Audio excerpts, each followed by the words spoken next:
Well, folks, it finally happened. The trade war that's been brewing since Trump took office has officially boiled over. Like a toddler throwing a tantrum in a toy store, Trump has slapped tariffs on goods from some of America's closest allies, Canada and Mexico.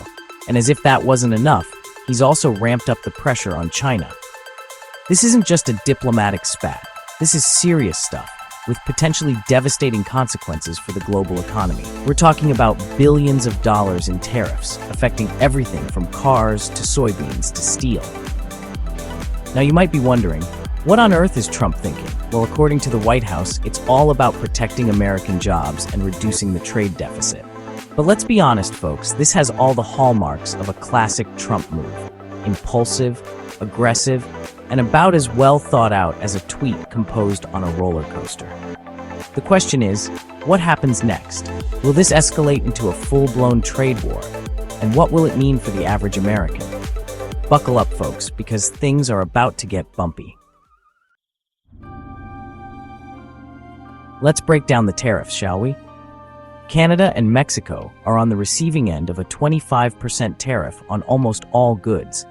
That's right, folks, 25%.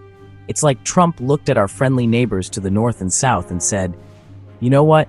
You're both too damn close and too damn nice. Time to pay up."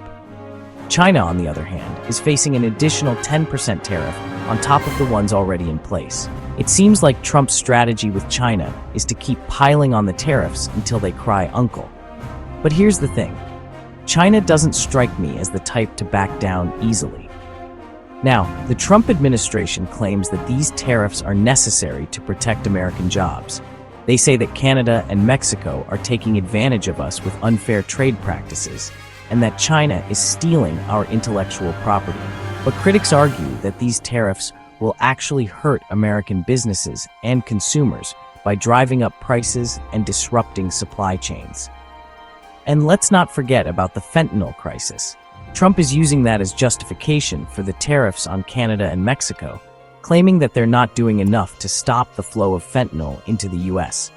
But experts say that this is a complex issue and that tariffs are unlikely to solve it. Unsurprisingly, the international community has not exactly welcomed Trump's tariffs with open arms. Canada and Mexico, understandably miffed at being treated like enemies rather than allies, have retaliated with tariffs of their own. Canada has imposed a 25% tariff on $20.5 billion worth of U.S. goods, with more to come. Mexico is still finalizing its response, but it's safe to say it won't be pretty.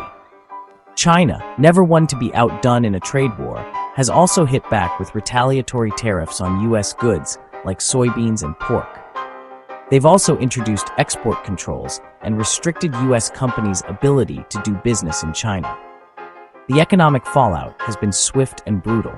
Stock markets around the world have tumbled, with the Dow Jones Industrial Average experiencing its worst week in 2 years. Experts are warning of a global trade war, which could lead to higher prices, job losses, and slower economic growth. Politically, this has been a disaster for Trump. Even some members of his own party have criticized his tariffs, arguing that they will hurt American businesses and consumers. Leaders around the world have condemned Trump's actions, with Canadian Prime Minister Justin Trudeau calling the tariffs insulting and unacceptable. So, what happens next? Honestly, folks, your guess is as good as mine. The Trump administration has hinted that it's open to negotiations, but they've also said that they're prepared to escalate the trade war if necessary.